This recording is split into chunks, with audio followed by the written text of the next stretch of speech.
눈치를 본다. 자기 기준과 주관이 없다는 식의 무언가 부정적 뉘앙스가 느껴집니다. 그런데 또한 소위 눈치 없는 행동을 비난하는 상반된 관점도 우리 사회에는 있습니다. 아무튼 작년에도 이 눈치를 소개한 미국 CNBC 기사를 소개드린 적이 있었는데요. 오늘은 코로나 관련해 이탈리아 언론에서 다룬 기고문이 있어서 소개드려 볼까 합니다. 제목은 바이러스에 대한 한국 모델을 채택해야 하지만 우리가 놓치고 있는 것이 있으니 바로 눈치다. 참고로 눈치라는 단어는 이제 그들에게 맞는 적절한 용어로 번역되기보다는 점점 고유명사화되고 있습니다.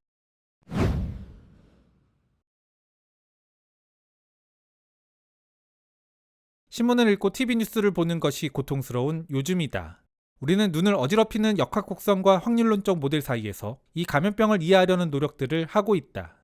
이런 상황에서 우리는 코로나 극복을 위해 중국식의 강압적 모델을 사용할 수도 있을 것이다.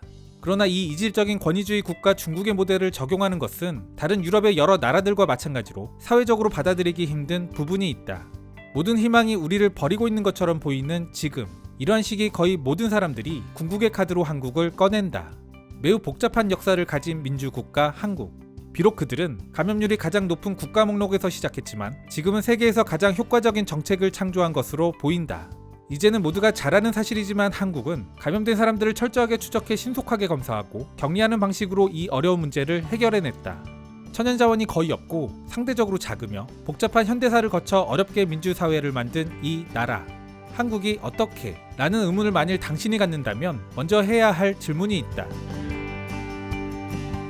바로 한국이 어떤 능력을 발휘했기에 세계에서 가장 진보된 경제력 중 하나가 되었는지, 대중음악을 포함해 어떻게 한국은 국제시장에서 최고 수준의 경쟁력을 갖출 수 있었는지, 이런 부분에서 먼저 의문을 가져야 하는 것이다. 만일 이에 대한 해답을 찾는다면 한국인들이 가진 마법의 단어, 눈치에서 시작해보기를 권한다. 한국 사회의 눈치 개념은 윤희용의 책 눈치의 힘에 잘 설명되어 있다. 아무튼 우리가 코로나와 싸우기 위해 한국 모델을 차용해야 한다면 아마도 이 눈치에서 시작해 한국의 사회적, 문화적 맥락을 먼저 이해하는 것이 좋을 것이다. 눈치는 한마디로 행동 규범 체계에 내재되어 있는 정서적 지능이라고 정의 내릴 수 있겠다. 그리고 항상 주변을 둘러보고 이해하려 애쓰는 그들의 이러한 능력은 이 나라의 역사적 경험이 만들어낸 것이라고 말할 수 있다. 윤희용의 책에 나와 있는 한국 가정교육의 작은 예. 어렸을 때 작가는 자신의 사촌을 불쾌하게 만드는 어느 행동 때문에 다투게 되었다. 그녀는 사촌을 화나게 할 의도가 없었다며 부모에게 항변했지만 아버지는 눈치 없는 행동이 상황을 더 악화시킨다고 그녀에게 말했다. 한국의 눈치를 긍정적 관점에서 소개한 책을 쓴 윤희용 씨는 미국에서 태어난 한국계 미국인입니다. 그녀는 경제학자인 아버지를 따라 12살에 한국으로 와 5년간 생활했는데요. 한국에서도 화제가 된 책 한국적 구람의 탄생 등의 저서활동과 더불어 한국 문화를 세계에 적극적으로 알리는 역할을 하고 있는 분입니다. 아쉽게도 눈치의 힘 한국어판은 없는데요. 아무튼 그녀는 가정교육을 통해 자연스럽게 배운 눈치 덕분에 대인관계에서 신뢰관계를 구축하는 데 큰 도움이 됐다고 말했습니다. 저는 어찌 보면 그녀의 이런 배경 때문에 눈치라는 단어가 가진 부정적 느낌 없이 좀 더 객관적 관점에서 볼 수 있었다 생각합니다. 다만 한국 생활이 짧았던 미국인의 관점이기 때문에 책 곳곳에서 약간의 비약들도 보이기는 합니다.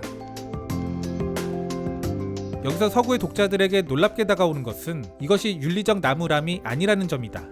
이것은 실용적 조언일 뿐이다. 그러나 무엇보다 내가 가장 큰 충격을 받은 눈치의 예는 얼마 전 보게 된 한국 도로의 사고 영상이었다. 영상에서는 터널 입구에서 사고가 발생하자 다른 차들이 그 즉시 구급차의 접근을 위해 도로 양쪽으로 이동했다.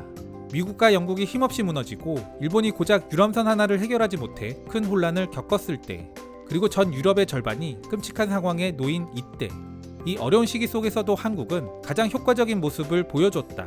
이것이 어떻게 가능했는지, 그들 사회를 좀 더 근본적으로 이해하려 시도하는 것은 어떨까? 코로나 바이러스는 우리가 절대적으로 과소평가할 수 없고 엄청나게 진지하게 받아들여야 하는 거대한 비극이다. 우리는 다른 사람들의 공간을 침범하지 말고 방해가 되지 않도록 눈치 있게 노력해야 한다. 우리는 비싼 과외를 받고 있다. 우리가 예의 그 유명한 한국 모델을 근본부터 적용할 수 있다면 당장의 문제뿐 아니라 미래에 닥칠 문제에도 귀중한 업적이 될 수 있을 것이다. 눈치 속에 담겨있는 우리의 문화적 배경, 저는 이를 타인과의 조화라고 생각합니다. 그리고 그 이면에는 우리라는 공동체가 있는 게 아닐까 싶습니다. 눈치라는 단어가 갖고 있는 부정성은 그것대로 인정하고 고쳐나가면서 타인과의 조화, 빠른 판단력과 같은 그 긍정성은 키워나가는 것, 소위 눈치 보는 행동이 갖는 양면성, 이를 느끼면서 갖게 되는 개인적인 바람입니다.